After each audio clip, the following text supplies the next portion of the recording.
Lucia Lee. I'm an educator and creative writer. And I'm JT Neal. I'm an organizer, writer, poli-sci nerd, and just a general geek.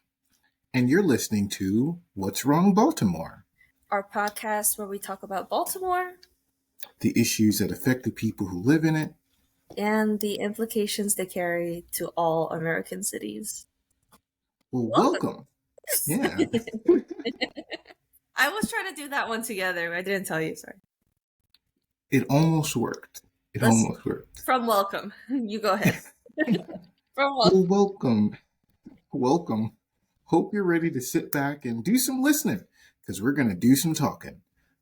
Before you kick us off, Lucia, how are you doing today? You know, it's a nice day out. I'm excited for spring. I'm a shameless plant person. As the story goes, it happened during the pandemic, and I'm so excited for growing season. Oh my God. I'm excited. Yeah, I am looking forward to that as well, although I will say, not to be a Debbie Downer, but because of general climate change, Nashville was always at the end of Tornado Alley. It was never in it, but all of the tornadoes would end up here. Well, Tornado Alley has extended, and now we're very much in it. So, because whenever the warm weather comes in, storms pick up. So I'm like, I love springtime, but I'm also like, please God, let it be chill. I wanted to talk about when I first got here yet again.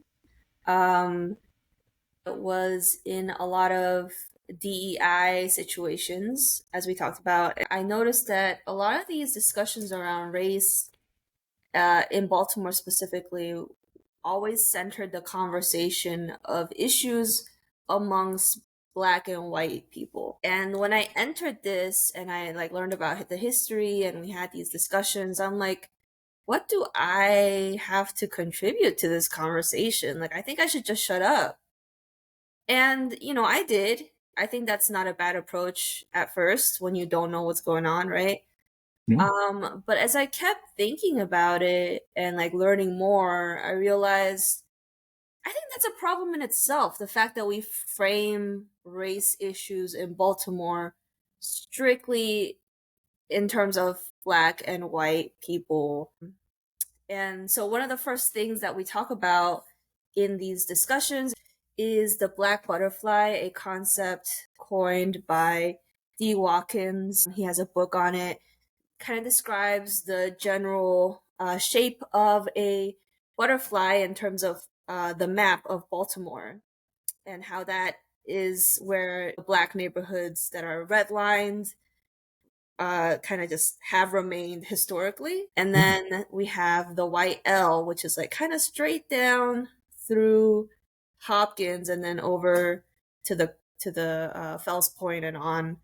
And that's where the white neighborhoods historically have remained, or currently remain. Using this as a text to kind of jump into conversation, I, of course, was like, what am I supposed to say? I even remember someone trying to include other races in this general conception of race geographically by saying things like, oh, and then we have the Asian archipelago, which is just little dots here and there of concentrations of Asian communities, but they're not communities. They're just kind of scattered and also just concentrated in the university areas. And this is a question, because in terms of the different little zones, the little pockets, are they mono-ethnic? Is it there is a concentration of Japanese Americans and Korea, or is it just literally the mixture of people who would be considered Asian in America? If we're talking about redlining, there isn't any strictly any Asian facing policy towards redlining. Yeah. So a lot of times when we talk about how white flight happened in Baltimore City and people moved out to the county, we kind of tack on the Asians with that and said they went with the white people. They were part of the white flight. And that seems reductive, I guess. Reductive, yeah. Yeah, definitely. Because it's not, especially if it's we don't have a Japanese island in this archipelago, and then a Korean island, and then a Filipino island. it's this is not really an archipelago. It's just It's where people not. live. And Yeah, if and it's if like, it's just Asian archipelago, it's not even representative of all of Asia. Because, we talked about this. Asia is not a continent on its own. The actual continent is Eurasia. Europe is not a continent by itself. So it's like, what are we even talking about? yeah, there are going Yeah. to be a lot of geography people upset at that sentence. Well, they should be But upset. yeah, I'm gonna keep I, saying it. we're going to piss off some geography stands with this episode. Yeah, well, I mean, I can't really debate geography too much. I Neither have can I. bored of public school education. I'm not even sure I can name all the states and capitals in the United States, so like, I don't really want to have an argument about that. Oof. Yeah. Yeah. Well, coming But back to Baltimore, I guess I just started to be curious. Cause the way it's presented to me, it kind of makes it seem like Asians just got here, but we know that's not the case. And it makes it seem like Latinos are irrelevant to the culture and geography of Baltimore as well, which is also, I'm not sure that's true. So I did some research. I learned a lot of things, and I'm kind of excited to share them with you. I'm just trying to figure out where to start. I guess with I can talk about what I learned from a recent lecture I listened to about immigration and how that shaped race. As we know, Asian as a race is not really a thing.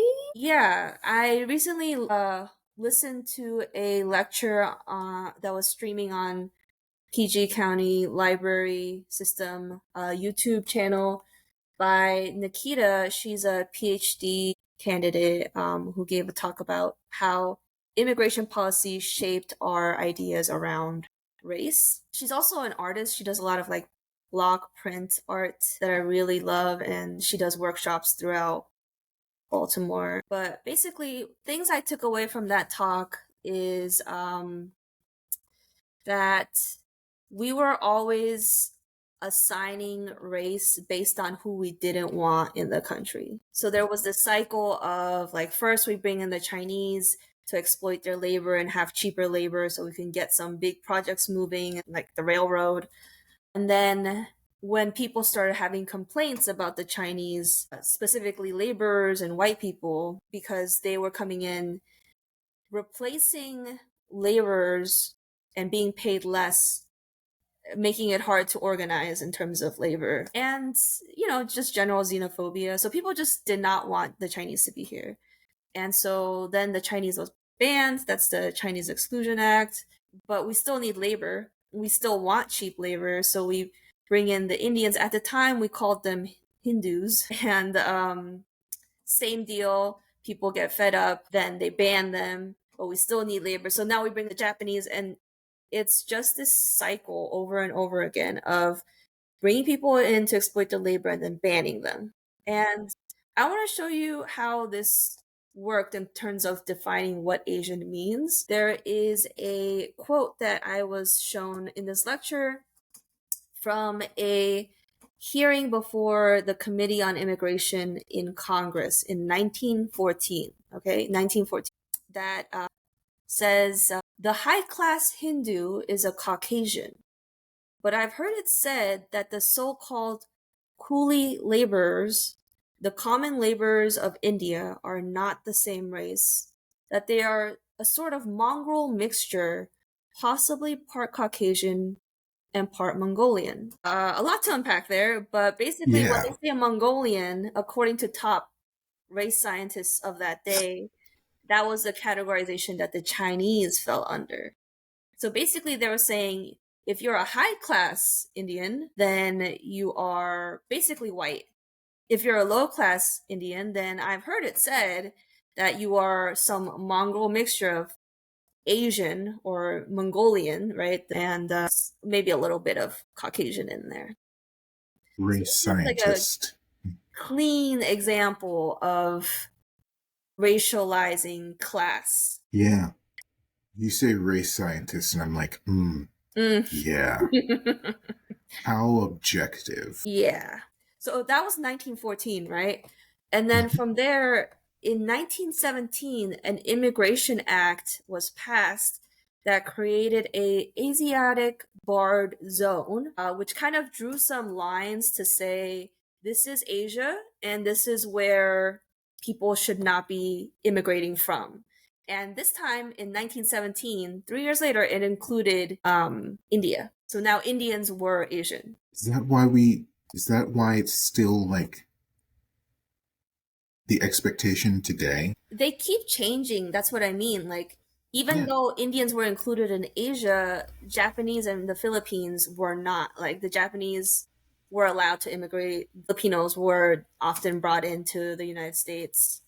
So they were actually not even included in the Asiatic barred zone. Western people really do like drawing lines. Yeah, they like drawing lines arbitrarily without knowing anything about that land, I guess. Yeah, or Um, anything, because it's however you want to break it down, right. right? Like, Yeah. So that's just to illustrate how this is all made up. And also how it wasn't until these immigrants came to the United States and were documented as immigrants and you had to like fill in a form that said like what race are they, that they became the race that they are. Before moving here, a lot of these people, the Chinese, they none of them would be like I as an Asian or we Asians, right? It would be like, no, I'm Chinese, like that doesn't even register in the same way. And yeah, currently to this day, that is also the case. I don't know many people outside of the US who's like we as Asians, because that's not a thing. yeah. Yeah. So, all that to say that like the term Asian archipelago is pretty reductive and has no place in the discussion of redlining. And that just made me think, like, again, I have no place in this conversation about race. I should just Hmm. shut up. But then I did some digging and I found out that there actually was a significant history of Koreans in Baltimore. I was kind of excited to learn about this. I think around the 1960s, Korean immigrants were moving into the United States, including Baltimore. And that's kind of where we start seeing the formation of a Korean community concentrating around Station North and Charles Village, which are neighborhoods in Baltimore. We've seen in Do the Right Thing how this Korean grocer in a black community thing often plays out. And that was also the case in Baltimore. Tensions were especially rising in the 90s because of three different incidents that I was pointed to in a report by the Maryland Advisory Committee to the U.S. Commission on Civil Rights. Some key events in this time in the 90s that kind of shaped the relations between the Koreans and the Black people in this community. One being there were these renovations of two different markets, Lafayette Market and Bel Air Market. And a lot of times these markets were pretty run down and dilapidated and predominantly run by Korean vendors.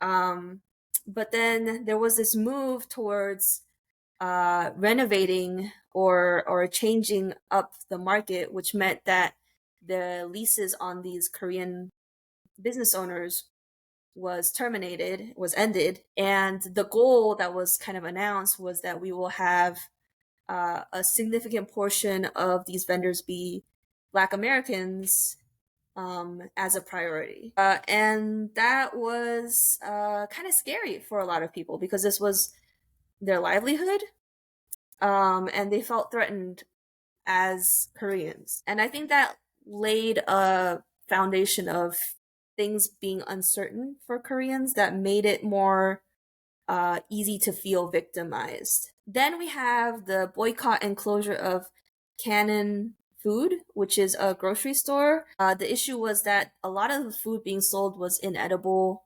and overpriced. So a lot of people in the community came together to try to shut it down.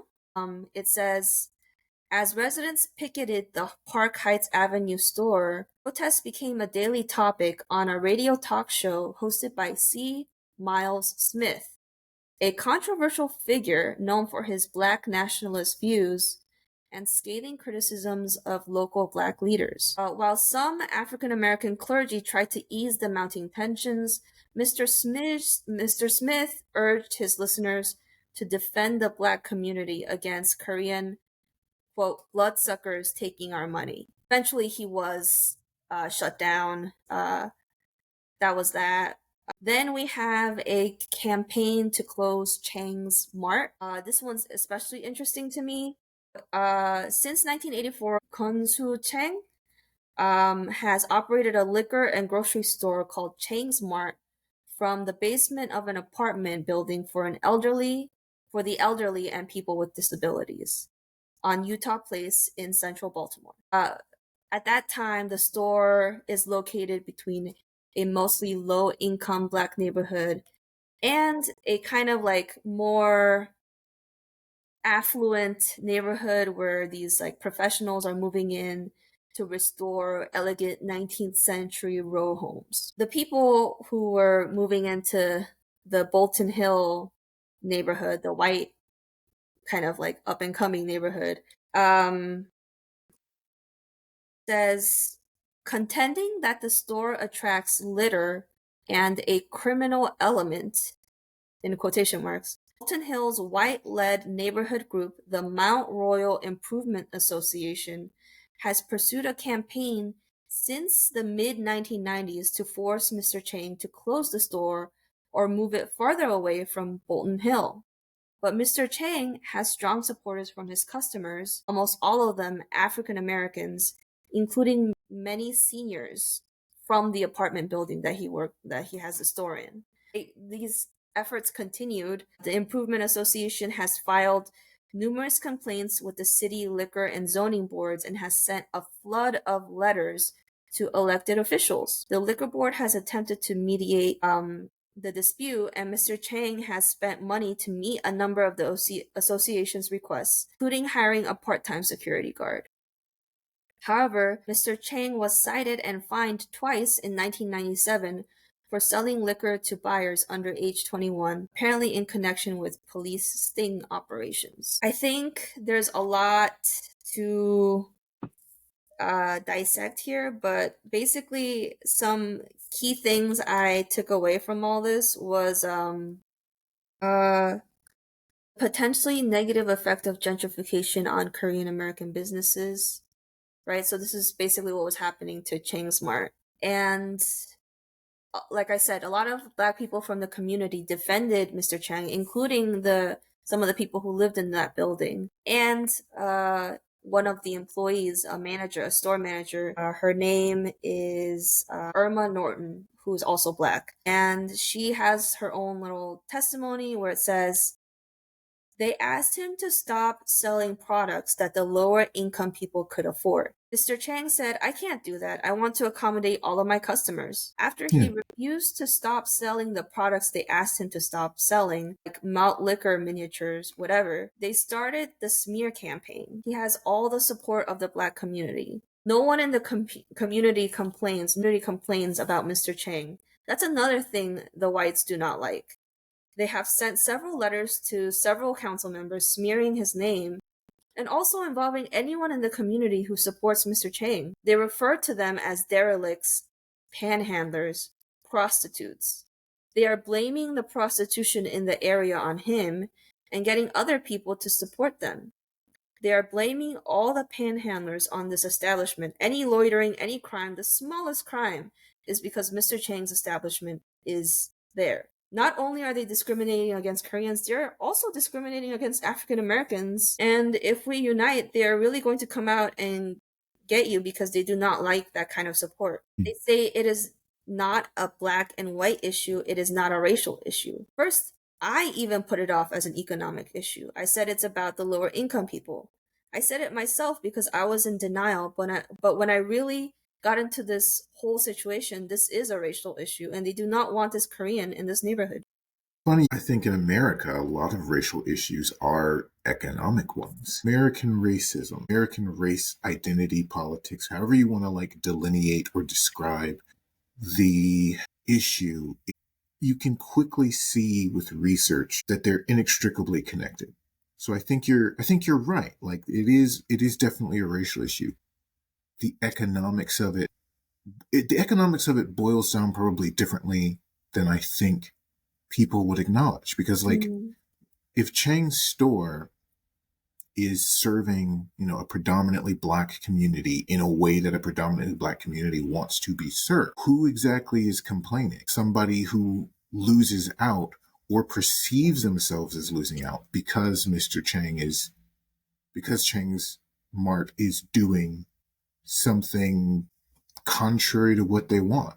Having a low income neighborhood have access to materials, that reduces desperation, that reduces fear, that makes it more difficult to have all these other things that come from people living in like a food desert, right? Like one of yeah, my favorite quotes from Sarah Silverman is fear makes you malleable. And desperation and fear are closely connected. And if you have one, you typically have the other. And so it's very interesting to sort of see, to have such a clean example of this was not being done just so that somebody could save a buck. It wasn't done just so that somebody else could make money with the mark gone. This was done for other reasons outside of just primarily economics, but economics is tied to it, right? yeah, Like, yeah. Um, you could keep saying it's economics, not racism. You could keep doing that. Um, by saying like, oh, but the prices of homes in the neighborhood would be so much higher if we didn't have this criminal element coming in all mm-hmm, the time to this store. And it's like yep, it wasn't even like the white people were always Bolton Hill. It's yeah, like affluent professionals moving and encroaching. And now they're like, well, we that's unsightly. We don't want to see black people in this neighborhood. That's going to bring property values down. And like you were saying, it's just so tied together. Like we invented race on the basis of class. We do all this like backflips and contortions to try to like make it make sense, but it doesn't. And at the end of the day, like it is racism that is fueling this. You can keep saying money, money, money, but like who are you taking money from? Like whose money? Like and when you were saying about fear making people malleable, I think oftentimes that is what gives people clout. That is what gives people a following. And that's why I can see why that radio host at that time was calling Koreans bloodsuckers who are taking our money. Because there's already an atmosphere of fear. I mean, it's the '90s in Baltimore, and you know what? You want to know something really interesting though? I looked up Chang's Mart, and it's not in Bolton Hill like area, but there is a Chang's Mart, and it's maybe like 9 minutes away from Bolton Hill. And I am really tempted to go and talk to the guy and see if there's any relation between this Chang's Mart and the one that is on Google Maps. yeah. That would be That really is cool. interesting. That would be Yeah. cool. The other event that kind of shaped relations between black people and Koreans in the 90s was the Joel Lee case. In September 1993, Joel Lee, a Korean American student at Towson State University, was accosted by a group of young men in a northeast Baltimore parking lot and robbed of his wallet. In the course of the robbery, he was shot and killed. Avon Neverden, a 20-year-old African American man, went on trial in Baltimore City Circuit Court in July 1995 on first-degree murder, robbery, and deadly weapons charges. Before the trial, the defense attorney offered a guilty plea in exchange for a 40-year sentence. But the Lee family and the prosecutor decided to go to trial and seek a harsher sentence because of what they thought was compelling evidence from 4 eyewitnesses and another witness who said Mr. Neverton had bragged of the crime. So then on July 28th, 1995, the jury returned a verdict of not guilty on all accounts. The Korean American community, stunned, furious, protested that the acquittal was racially motivated, noting that the jury consisted of 11 African Americans and one Pakistani. About 150 people, mostly Korean Americans, rallied in front of the courthouse, protesting the verdict and demanding justice. So, while it's obviously impossible to tell if it really was racially motivated, I do think that at the end of the day, the court continued to hold, even with an appeal, that there just simply wasn't enough evidence if it's just eyewitnesses. Yeah. And I am by no means a legal expert, Yeah. but as somebody who dabbles in nerdy pursuits, I have gained a higher awareness than I would imagine most people do. And it's interesting you say he was charged with first degree murder because like that's the premeditated, I am intentionally trying to murder one particular person for one particular reason. And that is also like the hardest thing to prove. If like two people don't know each other, it can like never be first degree because the whole purpose of first degree is you were like, that John Smith, he's done, he's mowed my lawn for the last time. I'm going to get him and I'm going to get him this way. And it's like, you have to, it's hard. Nobody writes down their murder plans, right, in a Right. book and signs and dates it. So it's Right. hard to like prove that unless you have like a whole bunch of information. And I know for a fact, and this is something that people often don't realize, that a judge, a part of good jurisprudence, at least in the contemporary sense, 80s, 90s on, is to make it clear to the jury you're supposed to be evaluating a very specific question. A court case from the outside, it always looks like, well, this person did the crime. And it's like, whether they did or didn't isn't always in question. What is in question is specifically, did they do this crime this way? Or were they culpable or responsible in this particular way?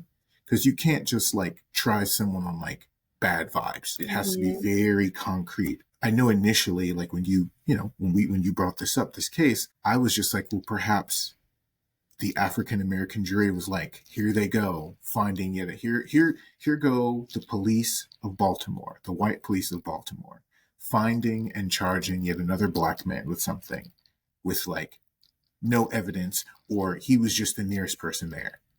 And hearing you say first degree, and I'm like, well, did they even know each other? Because if Mhm. they didn't, any jury would be like, well, no, it wasn't first degree murder. It wasn't this or that, right? You only have eyewitnesses and there's nothing else, no other evidence, no other, no receipts, no nothing. That would be a very thin case. And then you have a jury that's trying to answer the question, did this person do this specific thing? And it's like the answer might be no, if only for the specificity. Yeah. And I know they don't always ask like people in the jury, like, what made you reach this conclusion? I'm very interested to see what was the prosecution's actual case. It's like we have a community that feels attacked, right? They're on the outskirts. They're excluded from most conversations because it's always black versus white. And then you have a circumstance where you feel under threat, you feel under attack, and the system doesn't acknowledge it, or at least doesn't try to remedy it. And because we're stuck in the whole black versus white thing, now these excluded people, they don't feel like they have a place, right? Mhm. It's deeply interesting and also sad because, like, This boy died. exactly, who fixes this? How do we fix this if we're stuck in the same rut, Right. And right? I also think it speaks to a failure on the part of how we think of justice. Notice how Mm, the family was like, it's not good enough that he's guilty. He's like pleading guilty and he's gonna spend 40 years in prison. That's not good enough. He killed our boy, and he bragged about it. And I guess they just wanted a harsher sentence. They wanted more punishment, which obviously comes from a place of like, you love your son and this person took them away from you, or you think they did, right? And I think the issue was that they were focusing on punishing this guy over trying to do something about the gaping absence of their son in their lives. I'm not saying they did something wrong necessarily. I have no judgments because I'm not someone who knows even exactly what happened. Yeah, I think that's kind of an issue that we see in a lot of communities where we're just like make them rot in prison. I I don't think murder is right, but I don't think putting someone in prison is going to bring back anyone who was killed. And Mm. that's something that I experienced firsthand where the justice system focuses on catching the bad guys over supporting the person who went through whatever crime happened Yeah, I agree. It's as also, someone who crime happened to. yeah, it's also deeply fascinating that they intentionally didn't take a plea deal to like get a harsher sentence and then lost the case. Right. I don't want to color the particulars of the case because, again, I don't really know and I'm not a Right. legal expert, but it is fascinating to me that a hurried, harangued defense attorney who has no energy or time, because it was the 90s in Baltimore, and even defense attorneys now, if they're court appointed, Yeah. they don't have the time to care. The fact that they were like, we'll take a plea deal for 40 years, and then they went to trial and won. The defense attorney did not have confidence that this person didn't do it, and yet was still able to prove Mm. in before the jury that they hadn't. And I'm like, this is like a mess of contradictions that to me, as a black person in America, signals that there was something about the case that wasn't going to add up, right? What was Mm. presented didn't add up. The case was so poorly made that you Mm. had someone who was like, just give him 40 years, throw him in a hole. I don't have time for this. Next week you go to trial, and then they're like, oh, I won, right? You don't offer a plea deal for hard time Yeah. and then win, right? Like Right. that is That's a not very how it usually goes. exactly. So I'm like, a lot of stuff was going on. Yeah, I understand. And, the jury even, it says several jurors who spoke to the press after the completion of their trial adamantly denied that race had played a role, saying they doubted the credibility of the prosecution witnesses on whose testimony the entire case rested, since there was no physical evidence and the weapon was never found, and were left with too much uncertainty to convict.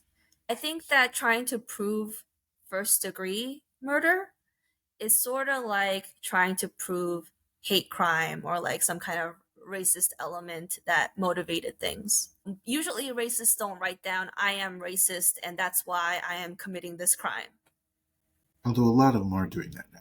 Yeah, that is more, I suppose it's more, sure, but like, but, most of the time, that is not the case. Most of the time, crimes aren't so sinisterly like masterminded or anything. A lot of times these things just kind of unfold to where whoever was there. So I guess I'm just trying to like wrap my head around all these different factors that surround the case of Jolie. I think I want to move on to the next event actually.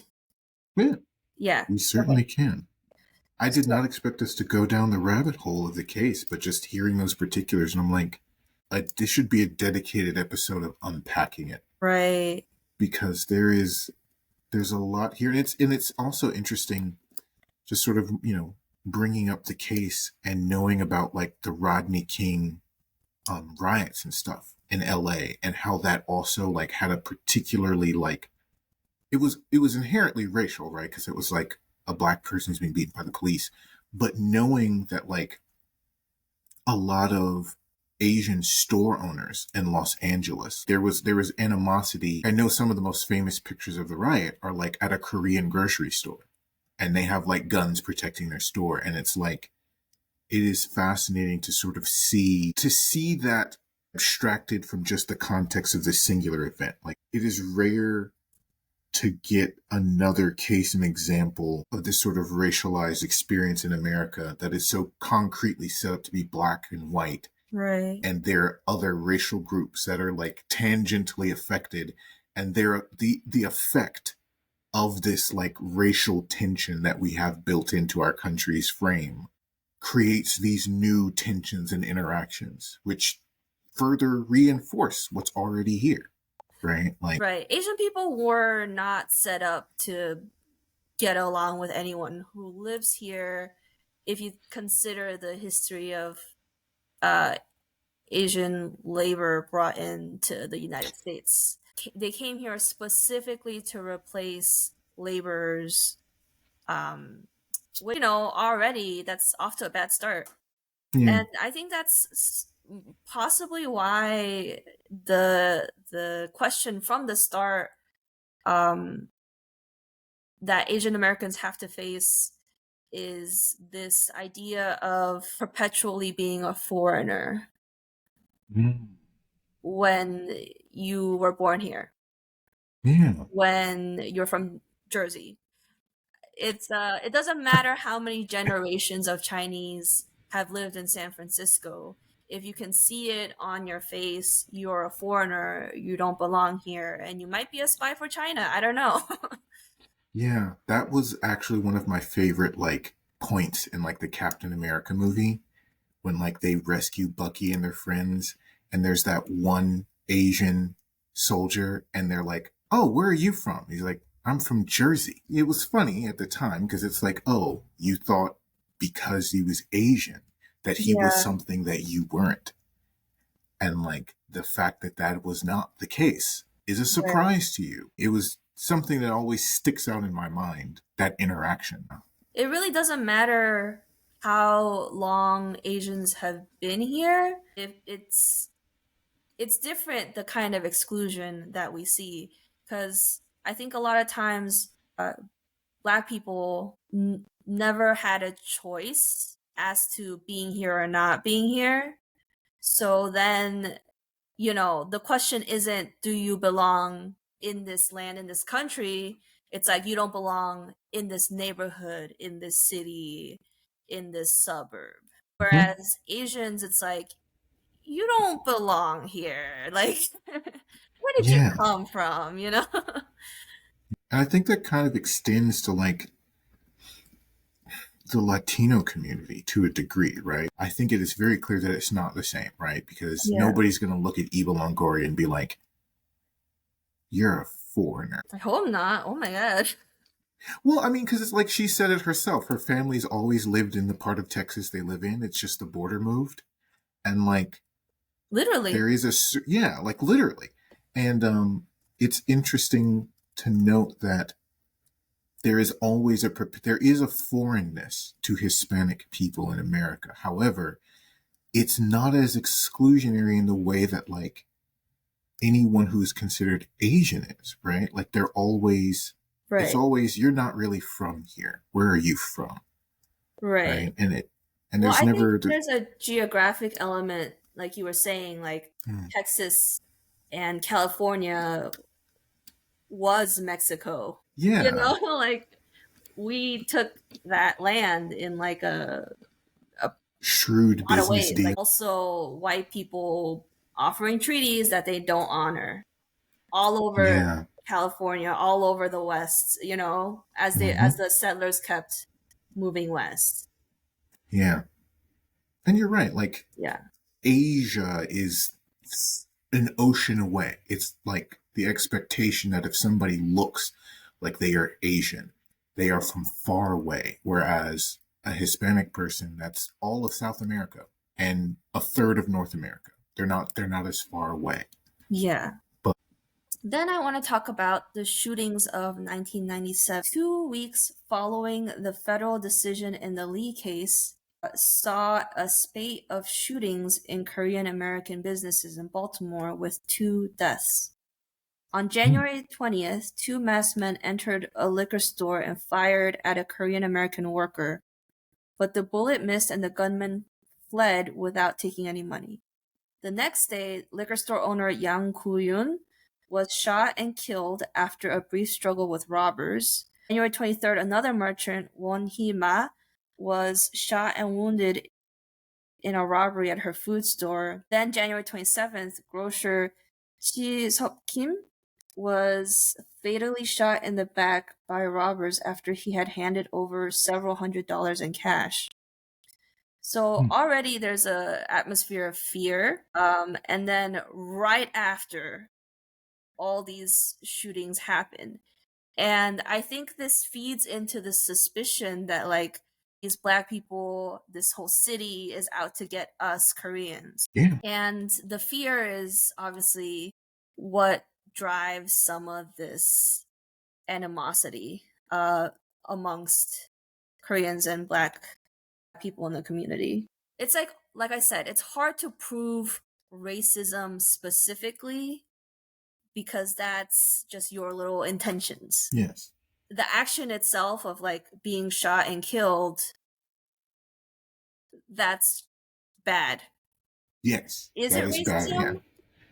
How can we even exactly prove that? I think also it doesn't help that, like, in the United States, in our history and our cultural context, racism is so inherent and so normal that it's hard to be like, this person tried to hurt in some form or fashion this other person just because of their like ethnic or racial origin, their expectations, right? And it's hard because like literally everything is impacted by it.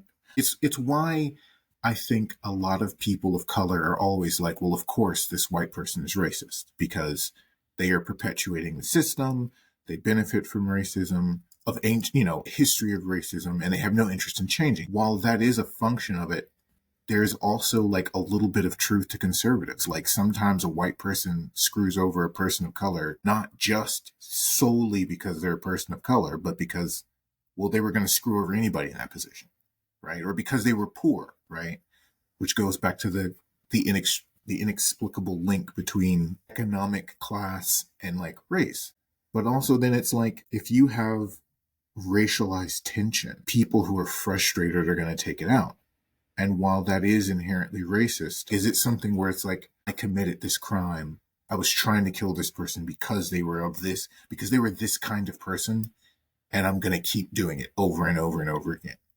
And I think when we say hate crime, I think that's what we imagine. Like this person wanted to hurt Koreans and Korean Americans specifically, and they're gonna keep trying to do it over and over and over again. Yeah. And then it might just be like, well, I'm generally disadvantaged and generally frustrated, and now I'm venting my frustration on this group.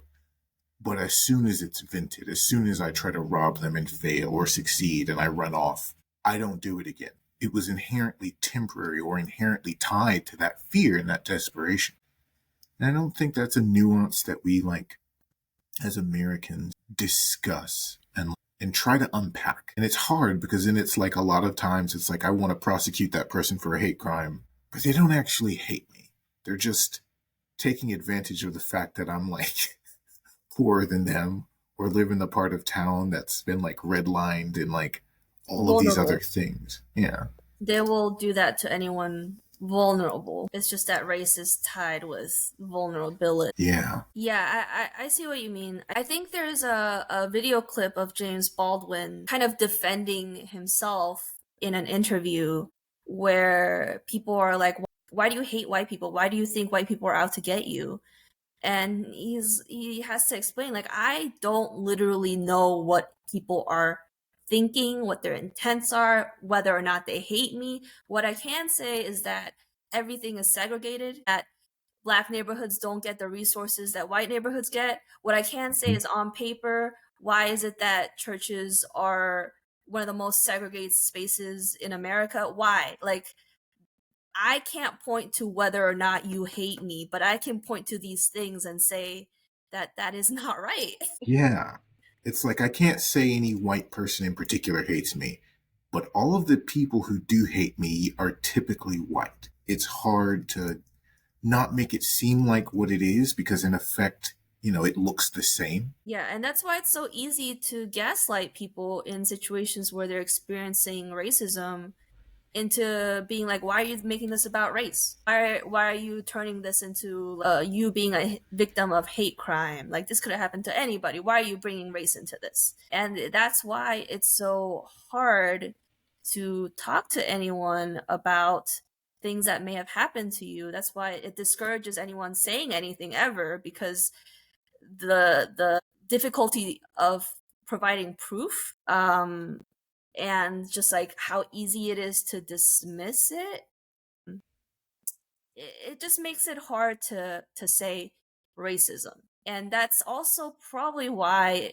white people feel so emboldened to take any feedback on racist behavior and turn it into, I can't believe you're calling me racist. Why would you even assume that of me? I can't believe you think all white people are like this, like turning it into something else. Yeah. They quickly build the straw man.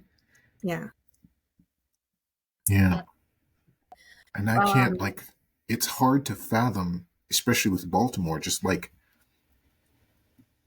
it's hard to fathom how that impacts everyone who isn't white or black, because all of these dynamics are constantly happening within the normal paradigm of I'm a white person and that's a black person and they're saying racism.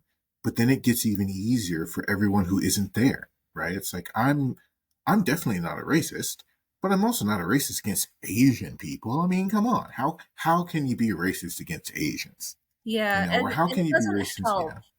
It doesn't help that there were people in the public, like that radio host, actually saying racist things in Yeah. in a public, like on radio. And that's us today. As we close, don't forget, thank you for listening. We're here out of love. So let us know what's bothering you, Baltimore. Maybe we can address it next time. Send us an email at whats.wrong.bmore@gmail.com. You can subscribe to our Patreon or DM us any of our socials at whats.wrong.bmore. Bye.